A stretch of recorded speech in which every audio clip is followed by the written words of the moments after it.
Hi guys, this is Loai with you from aeschoolonline.com and welcome to your first challenge. It's a practice activity and a challenge. The intention here is to get you used to the program. So when you start covering all the details later on, you feel comfortable, and mainly I want you to have fun. This being your first challenge, I really don't want you to start working so hard on this animation, but to open After Effects and try doing something. Even if it doesn't work with you, for now it's okay.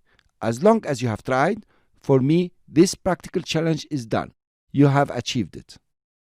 I'll show you here the animation I would like you to do, and then in the next lecture, I will show you how to create it.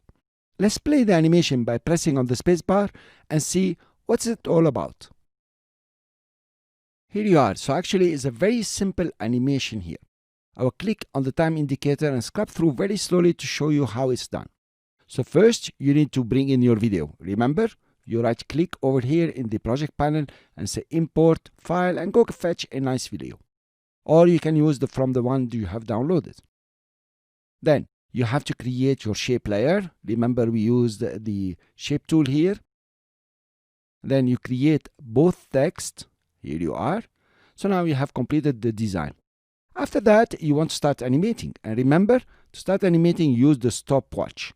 And of course, you change the time, change the place of the animation, and you will end up with a very nice animation. Okay guys, so I hope you will dive in After Effects and start working this simple animation. Get used to After Effects. Don't worry about all the details. They're not important for now. Just this first title is very important, so you gain the courage, the confidence, like, wow, I can do motion graphics. Remember, it's all about fun. So I will see you in the next lecture with a tutorial about how to do this animation. See you then.